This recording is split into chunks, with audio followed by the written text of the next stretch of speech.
മാത്രമല്ല വീട്ടിൽ കുറച്ച് ഫിനാൻഷ്യൽ ഇഷ്യൂസും അങ്ങനത്തെ പ്രശ്നങ്ങളൊക്കെ ഉണ്ടായിരുന്നു. അപ്പോൾ പാരൻസിനെ സപ്പോർട്ട് ചെയ്യണം, ആ ഒരു ഇതും കൂടെ വെച്ചിട്ടാണ് ഞാൻ ആ ഒരു ജോബിന് പോകുന്നത്. അത് ഞാൻ കെമിസ്ട്രിയാണ് പഠിപ്പിക്കുന്നത്.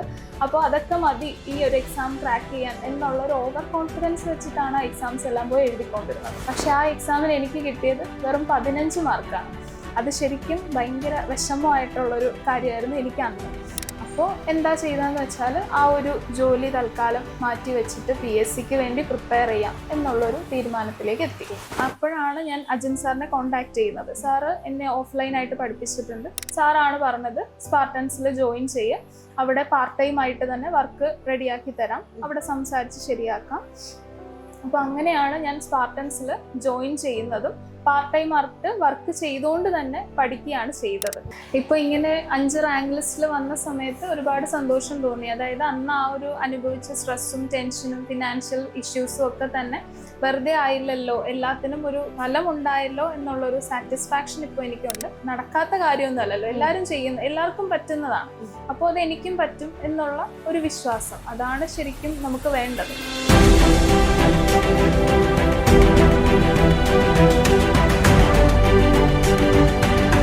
ഇന്ന് നമുക്ക് പറയാനുള്ളത് വിജയത്തിന്റെ കഥ മാത്രമല്ല, ധൈര്യത്തിന്റെയും ആത്മവിശ്വാസത്തിന്റെയും കൂടി കഥയാണ്. സ്വപ്നം പിന്തുടരാനായി ഗസ്റ്റ് ലെക്ചർ എന്ന ജോലി ഉപേക്ഷിച്ച നന്ദിതയാണ് നമ്മുടെ കൂടെയുള്ളത്. സ്വയം എടുത്ത ഈ തീരുമാനത്തിന്റെ റിസൾട്ടായി 5 റാങ്ക് ലിസ്റ്റിലാണ് നന്ദിത വന്നിരിക്കുന്നത്. വെൽക്കം നന്ദിത. നന്ദിത, ഇത് വളരെ ഒരു റിസ്ക് ആണല്ലേ? ധൈര്യം വേണം, ഒരു യുണീക്കാണ്. എല്ലാവരും ഇതുപോലെ ചെയ്യണമെന്നില്ല, കാരണം വലിയൊരു റിസ്ക് ആണ് നന്ദിത എടുത്തിരിക്കുന്നത്.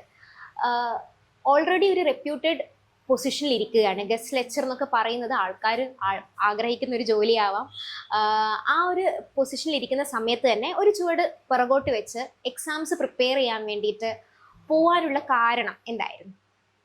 ഞാൻ ഗസ്റ്റായിട്ട് വർക്ക് ചെയ്തുകൊണ്ടിരുന്നത് ഞാൻ പഠിച്ച അതേ കോളേജിൽ തന്നെയാണ്. അതായത് ഞാൻ TKM college of arts and സയൻസിലാണ് BSCയും അതുപോലെ തന്നെ MSCയും ചെയ്തത്. അപ്പോൾ അവിടുന്ന് MSCയുടെ റിസൾട്ട് വന്ന് അടുത്ത മാസം തന്നെയാണ് ഞാൻ അവിടെ തന്നെ ഗസ്റ്റായിട്ട് വർക്ക് ചെയ്യാനായിട്ട് കയറിയത്. അപ്പോൾ എത്ര പേർക്ക് അങ്ങനെ ഒരു ഭാഗ്യം കിട്ടും എന്നറിയില്ല. നമ്മളെ പഠിപ്പിച്ച ടീച്ചേഴ്സിൻ്റെ കൂടെ തന്നെ ഇരുന്ന് നമുക്ക് വർക്ക് ചെയ്യാന്ന് പറയുന്നത് വലിയൊരു കാര്യമായിട്ടാണ് ഞാൻ കാണുന്നത്. അപ്പോൾ അങ്ങനെ അവരുടെയൊക്കെ കൂടെ വർക്ക് ചെയ്യാം എന്നുള്ളൊരു ഇത് വെച്ചിട്ടാണ് ആ ഒരു ജോലിയിലേക്ക് തന്നെ ഞാൻ പോകുന്നത്. മാത്രമല്ല വീട്ടിൽ കുറച്ച് ഫിനാൻഷ്യൽ ഇഷ്യൂസും അങ്ങനത്തെ പ്രശ്നങ്ങളൊക്കെ ഉണ്ടായിരുന്നു. അപ്പോൾ പാരൻസിനെ സപ്പോർട്ട് ചെയ്യണം, ആ ഒരു ഇതും കൂടെ വെച്ചിട്ടാണ് ഞാൻ ആ ഒരു ജോബിന് പോകുന്നത്. അല്ലാതെ ടീച്ചിങ് എന്ന് പറയുന്നത് ടീച്ചിങ്ങിന് എനിക്ക് അത്ര സ്കില്ലുള്ളതായിട്ട് എനിക്ക് തോന്നിയിട്ടേ ഇല്ല. പിന്നെ ആ ഒരു ഫിനാൻഷ്യൽ ഇഷ്യൂവും പിന്നെ അവരുടെ കൂടെ ഇരുന്ന് ജോലി ചെയ്യാം എന്നുള്ള ഒരു ആഗ്രഹം വെച്ചിട്ടാണ് ഞാൻ ആ ഒരു ജോബിന് പോകുന്നത്. അപ്പോൾ ആ ഒരു സമയത്ത് തന്നെ ഏകദേശം 2.5 വർഷത്തോളം ഞാൻ അവിടെ ഗസ്റ്റായിട്ട് വർക്ക് ചെയ്യുന്നുണ്ടായിരുന്നു. അപ്പോൾ ആ സമയത്ത് തന്നെ കുറേ PSC എക്സാംസ് വിളിക്കുന്നുണ്ട്, ജനറൽ PSC വിളിക്കുന്നുണ്ട്, കെമിസ്ട്രി ബേസ്ഡ് ആയിട്ടുള്ളത് വിളിക്കുന്നുണ്ട്. അതെല്ലാം നമ്മൾ ലോട്ടറി എടുക്കുന്ന പോലെ ഭാഗ്യം പരീക്ഷിക്കുക എന്നുള്ള ഒരു ഇത് വെച്ചിട്ടായിരുന്നു. അതായത് ഞാൻ കെമിസ്ട്രിയാണ് പഠിപ്പിക്കുന്നത്, അപ്പോൾ അതൊക്കെ മതി ഈ ഒരു എക്സാം ക്രാക്ക് ചെയ്യാൻ എന്നുള്ള ഒരു ഓവർ കോൺഫിഡൻസ് വെച്ചിട്ടാണ് ആ എക്സാംസ് എല്ലാം പോയി എഴുതിക്കൊണ്ടിരുന്നത്. അപ്പോൾ PG ഉൾപ്പെടെയുള്ള ക്ലാസ്സുകൾ ഞാൻ ഹാൻഡിൽ ചെയ്യുന്നുണ്ടായിരുന്നു. അപ്പോഴാണ് നമ്മുടെ 2023 ആ ഒരു സമയത്താണ് അസിസ്റ്റൻറ്റ് സയൻറ്റിസ്റ്റ്, പൊല്യൂഷൻ കൺട്രോൾ ബോർഡിൻ്റെ അസിസ്റ്റൻറ്റ് സയൻറ്റിസ്റ്റ് എന്ന് പറയുന്ന എക്സാം വിളിക്കുന്നത്. അപ്പം ഞാൻ PG പഠിപ്പിക്കുന്ന ഒരാളാണ്, അപ്പോൾ ഉറപ്പായിട്ടും എനിക്ക് ആ എക്സാം നല്ല രീതിയിൽ എഴുതാൻ പറ്റും എന്ന ആ ഒരു കോൺഫിഡൻസിലാണ് പോയി എക്സാം എഴുതുന്നത്. പക്ഷേ ആ എക്സാമിന് എനിക്ക് കിട്ടിയത് വെറും 15 മാർക്കാണ്. അത് ശരിക്കും ഭയങ്കര വിഷമമായിട്ടുള്ളൊരു കാര്യമായിരുന്നു എനിക്ക് അന്ന്. അപ്പോൾ എൻ്റെ ഒരു നേച്ചർ എങ്ങനെയാണെന്ന് വെച്ചാൽ, ഈ ഒരു എഡ്യൂക്കേഷൻ ഫീൽഡിൽ എനിക്കിപ്പോൾ എന്തെങ്കിലും ഒന്ന് കിട്ടിയില്ല എന്നുണ്ടെങ്കിൽ അത് ഞാൻ അങ്ങനെ നെഗറ്റീവായിട്ട് എടുക്കുന്ന ഒരാളല്ല. എനിക്കത് കിട്ടിയില്ല എന്നുള്ളത് കൊണ്ട് എനിക്കത് കിട്ടത്തേ ഇല്ല അങ്ങനെയൊന്നും ഞാൻ വിചാരിക്കാറില്ല. ഞാൻ അതിനെ പോസിറ്റീവായിട്ട് എടുക്കത്തേ ഉള്ളൂ. എനിക്കിപ്പോൾ കിട്ടിയില്ല, മറ്റുള്ളവർക്കൊക്കെ കിട്ടുന്നുണ്ടല്ലോ, അപ്പോൾ എനിക്കും അതെന്തായാലും ക്രാക്ക് ചെയ്യാൻ പറ്റും എന്നുള്ളൊരു കോൺഫിഡൻസ് എഡ്യൂക്കേഷൻ ലെവലിൽ എനിക്ക് എപ്പോഴും ഉണ്ട്.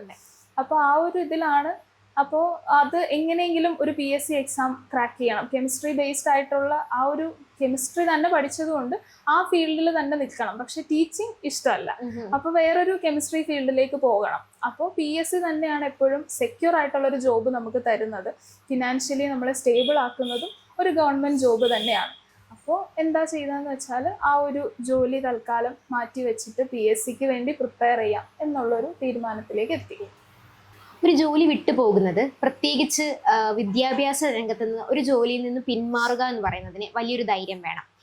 മാത്രമല്ല ആ സമയത്ത് ഒരുപാട് പ്രശ്നങ്ങൾ ഉണ്ടായിട്ടുണ്ടാവാം, മനസ്സിലൂടെ പേടി ഉണ്ടായിട്ടുണ്ടാവാം. അതായത് ഞാൻ എടുക്കുന്ന തീരുമാനം ശരിയാണോ തെറ്റാണോ, ഫിനാൻഷ്യൽ ഇഷ്യൂസ് ഉണ്ടായിട്ടുണ്ടാവാം, പാരൻസിൻ്റെ സപ്പോർട്ട്, അങ്ങനെ ഒരുപാട് കാര്യങ്ങളുണ്ട്. ഇത് ഇത്രയും നല്ലൊരു ജോലി വേണ്ടാന്ന് വെച്ചിട്ട് വീണ്ടും പരീക്ഷകൾക്കായിട്ട് മാത്രം ആ ഒരു ഇൻകം ഇല്ലാത്ത രീതിയിലാവുന്നതിന് ഒരുപാട് എന്തായാലും ഡിഫിക്കൽട്ടീസ് ഫേസ് ചെയ്തിട്ടുണ്ടാവുമല്ലോ. എന്തൊക്കെയായിരുന്നു ആ ഡിഫിക്കൽട്ടീസ്? നമ്മൾ ആ ഒരു ജോലി വിട്ട് വരിക എന്നുള്ളത് ശരിക്കും പറഞ്ഞാൽ നല്ല രീതിയിൽ ടെൻഷനും സ്ട്രെസ്സും ഒക്കെ ഉണ്ടായിരുന്നൊരു ടൈമായിരുന്നു. എന്ന് വെച്ചാൽ നമ്മൾ MSc കഴിഞ്ഞിറങ്ങി അപ്പോൾ തന്നെ ജോയിൻ ചെയ്തതാണ്. അപ്പോൾ നമ്മൾ അറിയുന്ന എല്ലാവർക്കും അതൊരു വലിയ കാര്യമാണ്. പഠിച്ച കോളേജിൽ തന്നെ ഗസ്റ്റായിട്ട് വർക്ക് ചെയ്യുന്നു. അത് വിട്ടിട്ടാണ് ഇപ്പോൾ PSc എന്ന് പറഞ്ഞിട്ട് ഇറങ്ങാനായിട്ട് പോകുന്നത്. അപ്പോൾ എല്ലാവരും ശരിക്കും ചോദിച്ചത് ആ ഒരു പ്രിപ്പറേഷനും ആ ഒരു ടീച്ചിങ്ങും രണ്ടും കൂടെ ഒന്നിച്ചു കൊണ്ടുപോകാൻ പറ്റില്ലേ എന്നുള്ളത് തന്നെയായിരുന്നു.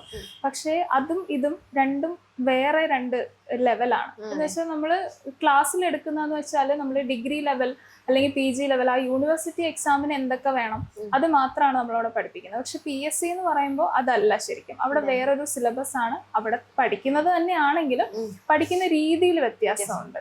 പല രീതിയിലാണ് നമ്മൾ രണ്ടിടത്തും പഠിക്കുന്നത്. ഇപ്പോൾ ഒരു കോമ്പറ്റേറ്റീവ് എക്സാമിന് പഠിക്കുമ്പോൾ അതേ ഒരു സ്ട്രെസ്സും ടെൻഷനും ഒക്കെ അവിടെയും ഉണ്ടാവും. അത് വേറൊരു രീതിയിലാണ്. അപ്പോൾ അതിൽ നിന്ന് ഇതിലേക്ക് വന്ന സമയത്ത് ശരിക്കും പറഞ്ഞാൽ പാരൻസിന്റെ സപ്പോർട്ടും കൂടി ഉണ്ട്. ഞാൻ ഓൾറെഡി പറഞ്ഞു ഫിനാൻഷ്യൽ ഇഷ്യൂസ് നല്ല രീതിയിൽ ഉണ്ടായിരുന്നു. അപ്പോൾ പക്ഷേ PScക്ക് പഠിക്കാൻ വേണം. അപ്പോഴാണ് ഞാൻ അജിൻ സാറിനെ കോൺടാക്ട് ചെയ്യുന്നത്. സാറ് എന്നെ ഓഫ്ലൈനായിട്ട് പഠിപ്പിച്ചിട്ടുണ്ട്. അപ്പോൾ സാറുമായിട്ട് എനിക്ക് നേരത്തെ തന്നെ കോൺടാക്റ്റ് ഉണ്ട്. അപ്പോൾ സാറിനോട് ഞാൻ ഇതുപോലെ കാര്യങ്ങൾ പറഞ്ഞു, ഫിനാൻഷ്യൽ ഇഷ്യൂസ് ഉണ്ട്, പക്ഷേ PScക്ക് വേണ്ടി പ്രിപ്പയർ ചെയ്യണം, എനിക്കൊരു സെക്യൂർ ജോബാണ് വേണ്ടതെന്ന് പറഞ്ഞപ്പോൾ സാറാണ് പറഞ്ഞത് സ്പാർട്ടൻസിൽ ജോയിൻ ചെയ്യുക, അവിടെ പാർട്ട് ടൈം ആയിട്ട് തന്നെ വർക്ക് റെഡിയാക്കി തരാം, അവിടെ സംസാരിച്ച് ശരിയാക്കാം. അപ്പോൾ അങ്ങനെയാണ് ഞാൻ സ്പാർട്ടൻസിൽ ജോയിൻ ചെയ്യുന്നതും പാർട്ട് ടൈം ആയിട്ട് വർക്ക് ചെയ്തുകൊണ്ട് തന്നെ പഠിക്കുകയാണ് ചെയ്തത്.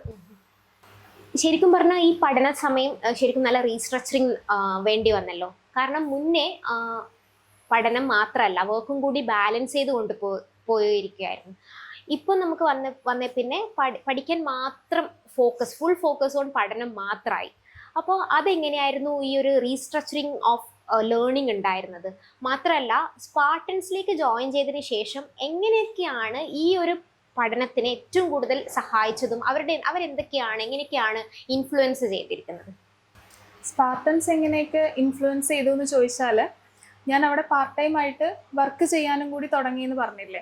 അപ്പോൾ അതും ശരിക്കും എനിക്ക് പഠിക്കാൻ വേണ്ടിയിട്ട് ഭയങ്കരമായിട്ട് യൂസ്ഫുൾ ആവുകയാണ് ചെയ്തത്. അതായത് എൻ്റെ വർക്ക് എന്ന് പറയുന്നത് ഓൾറെഡി നമുക്കുള്ള ക്ലാസ്സസ് ഒക്കെ കണ്ടിട്ട് അതിൻ്റെ നോട്ട്സ് പ്രിപ്പയർ ചെയ്യുക, ആ ഒരു ക്ലാസ്സുമായിട്ട് റിലേറ്റ് ചെയ്തിട്ടുള്ള പ്രാക്ടീസ് ക്വസ്റ്റ്യൻസ് പ്രിപ്പയർ ചെയ്യുക. അത് 100ഉം 200ഉം ഒക്കെ ക്വസ്റ്റ്യൻസ് ആയിരിക്കും നമ്മൾ പ്രിപ്പയർ ചെയ്യേണ്ടത്.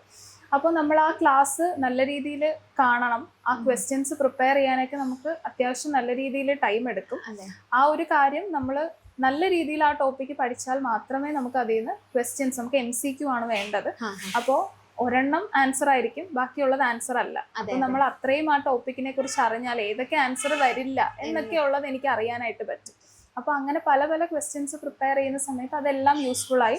പിന്നെ എൻ്റെ ഒരു പഠിക്കുന്ന ഒരു രീതി എന്ന് പറയുന്നത് എനിക്ക് എപ്പോഴും എൻ്റെ ഹാൻഡ് റൈറ്റിംഗ് കണ്ട് വായിച്ചാൽ മാത്രമേ എനിക്ക് പഠിക്കാൻ പറ്റുള്ളൂ. അപ്പോൾ നോട്ട്സ് എഴുതുമ്പോഴത്തേനും എനിക്ക് പിന്നെ പ്രത്യേകം ഒരു നോട്ട്സ് പ്രിപ്പയർ ചെയ്യേണ്ട ആവശ്യമില്ല. എൻ്റെ വർക്കും അത് തന്നെയാണ്, എനിക്ക് പഠിക്കുകയും ചെയ്യാം അത് വെച്ചിട്ട്. അപ്പോൾ അങ്ങനെ നോട്ട് പ്രിപ്പറേഷനും ആ ക്വസ്റ്റ്യൻ പ്രിപ്പയർ ചെയ്യാന്നുള്ളതും എനിക്ക് ഭയങ്കരമായിട്ട് യൂസ്ഫുൾ ആയി.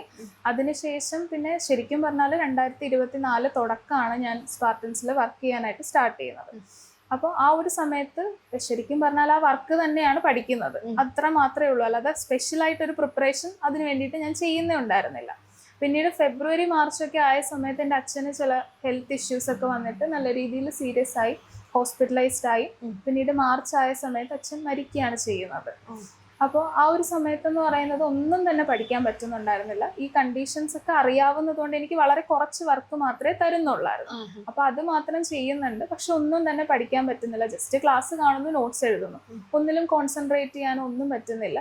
പിന്നീട് ഫെബ്രുവരി മാർച്ച് ഒക്കെ അങ്ങനെ തന്നെ പോവാണ്, ഒന്നും പഠിക്കുന്നുണ്ടായിരുന്നില്ല. പിന്നെ ഏപ്രിൽ മെയ് ആയപ്പോഴത്തേനും എൻ്റെ പേഴ്സണൽ ലൈഫിൽ കുറേ അധികം ഇഷ്യൂസ് വന്നിട്ട് അങ്ങനെയും എൻ്റെ കുറേ സമയം പോയിട്ടുണ്ട്.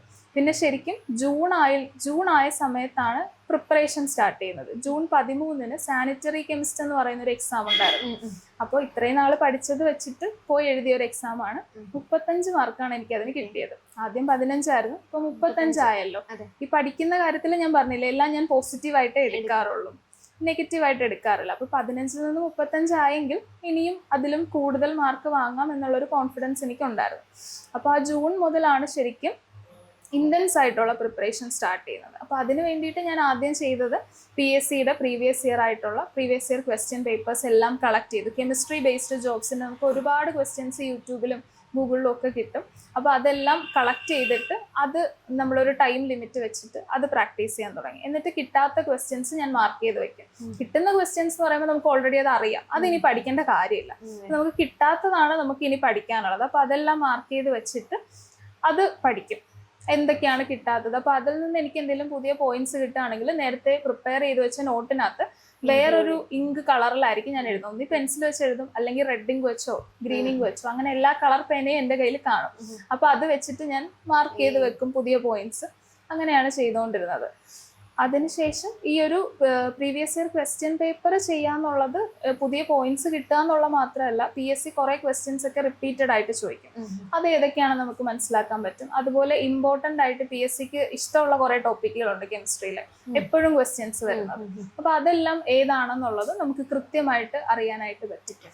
പിന്നീട് ഒരുപാട് മോക്ക് ടെസ്റ്റുകൾ നമ്മുടെ സ്പാർട്ടൻസിന്റെ ആപ്പിൽ അവൈലബിൾ ആയിട്ടുണ്ട്. 500 മോക്ക് എക്സാംസ് എന്ന് പറഞ്ഞിട്ട് ഒരു പ്രത്യേക കോഴ്സ് തന്നെ ഉണ്ട്. അവിടെ ഓരോ PSC കോഴ്സിന് ജോയിൻ ചെയ്യുന്നവർക്ക് നമ്മളത് ഫ്രീ ആയിട്ട് അവൈലബിൾ ആവുകയാണ് ചെയ്യുന്നത്. സ്പാർട്ടൻസിന്റെ ഫ്രീ ആയിട്ട് അവൈലബിൾ ആക്കി കൊടുക്കും. നമ്മുടെ ആ ഒരു കോഴ്സിനകത്ത് തന്നെ എക്സാം ക്വസ്റ്റ്യൻസും പ്രാക്ടീസ് ക്വസ്റ്റ്യൻസും ഉണ്ട്. അത് കൂടാതെയാണ് ഈ 500 മോക്ക് എക്സാംസ് എന്ന് പറയുന്ന ഒരു സീരീസ് വരുന്നത്. അത് ഏത് കോമ്പറ്റേറ്റീവ് എക്സാം ആയാലും യൂസ്ഫുൾ ആകുന്ന ഒരു മോക്ക് ടെസ്റ്റ് സീരീസ് ആണത്. അതിൽ ഒരുപാടധികം പ്രീവിയസ് ഇയർ ക്വസ്റ്റ്യൻസ് ഉണ്ട്, പുതിയ ക്വസ്റ്റ്യൻസ് ഇൻക്ലൂഡ് ചെയ്തിട്ടുണ്ട്. അപ്പോൾ അതും ഒരുപാട് ഹെൽപ്പ് ചെയ്തിട്ടുണ്ട്. പക്ഷെ ഞാൻ അധികം മോക്ക് ടെസ്റ്റുകളൊന്നും എഴുതിയിട്ടില്ല. ഞാൻ എപ്പോഴും പ്രാക്ടീസ് ക്വസ്റ്റ്യൻസ് ചെയ്യുമായിരുന്നു.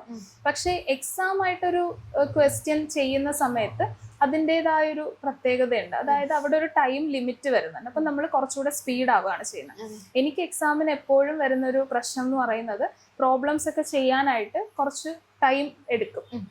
അപ്പോഴത്തേനും ടൈം കിട്ടാതാവും. എക്സാമിന് അവസാന സമയമൊക്കെ ആകുമ്പോഴത്തേനും ലാസ്റ്റിലത്തെ ക്വസ്റ്റ്യൻ ഒന്നും കാണുന്ന പോലും ഉണ്ടായിരിക്കില്ല.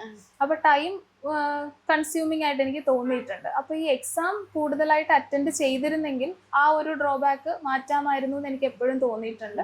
പക്ഷെ പ്രാക്ടീസ് ക്വസ്റ്റ്യൻസ് ഒരുപാട് ചെയ്യുമായിരുന്നു. അപ്പോൾ ഈ നോട്ട്സ് പ്രിപ്പറേഷനും അതുപോലെ ഈ ക്വസ്റ്റ്യൻ പ്രിപ്പറേഷനും തന്നെയാണ് ഏറ്റവും കൂടുതലായിട്ടും എന്നെ ഒരു പ്രിപ്പറേഷനിൽ ഹെൽപ്പ് ചെയ്തിട്ടുള്ളത്.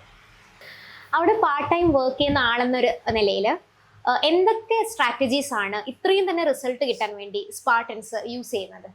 സ്പാർട്ടൻസിൽ എങ്ങനെയാന്ന് വെച്ചിട്ടുണ്ടെങ്കിൽ, നമ്മളിപ്പോൾ ഒരു എക്സാമിന്റെ നോട്ടിഫിക്കേഷൻ വന്നു കഴിഞ്ഞാൽ ഒരു മാസം വരെ ആയിരിക്കും അത് അപ്ലൈ ചെയ്യാനുള്ളൊരു ഡേറ്റ് എന്ന് പറയുന്നത്. അപ്പോൾ അത് കഴിയുമ്പോൾ തന്നെ നമ്മൾ ആ ഒരു കോഴ്സ് സ്റ്റാർട്ട് ചെയ്യാണ് ചെയ്യുന്നത്. അപ്പോൾ തന്നെ ജോയിൻ ചെയ്യുന്നവർക്കാണെന്നുണ്ടെങ്കിൽ നല്ല രീതിയിൽ ആ ഒരു കോഴ്സ് നമുക്ക് ഇനി വരുന്ന എക്സാമുകൾക്കും യൂസ്ഫുൾ ആകും. അതായത് ഇപ്പോൾ PSC ഒരു എക്സാം മാത്രമായിരിക്കില്ല വിളിക്കാം. ഇപ്പോൾ PG ക്വാളിഫിക്കേഷൻ വേണ്ടുന്ന ഒന്നിലധികം എക്സാംസ് വിളിക്കുന്നുണ്ടാവും. ഇതെല്ലാം ഒന്നിന് പുറകെ ഒന്നായിട്ടായിരിക്കും വരുന്നത്. PSCയുടെ ഒരു പ്രത്യേകത എന്താണെന്ന് വെച്ചാൽ, ഓരോ എക്സാമിനും അവർ മെനക്കെട്ട് ഓരോ സിലബസുകളായിട്ട് പ്രിപ്പയർ ചെയ്യില്ല. സെയിം സിലബസ് തന്നെ ആയിരിക്കും. ചിലപ്പോൾ എവിടെയെങ്കിലും 1-2 മൊഡ്യൂളിലൊക്കെ വ്യത്യാസം വരുള്ളൂ.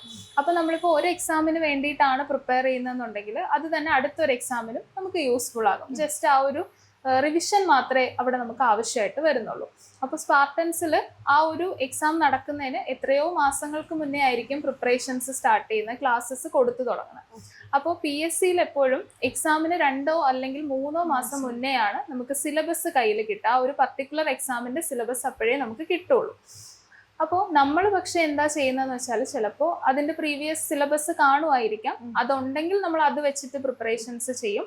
അല്ലെങ്കിൽ നമ്മൾ എപ്പോഴും ചെയ്യുന്നത് കെമിസ്ട്രിയിൽ ഇമ്പോർട്ടൻ്റ് ആയിട്ടുള്ള ടോപ്പിക്സ് ആണ് നമുക്ക് ക്ലാസ്സസ് ആയിട്ട് തരുന്നത്.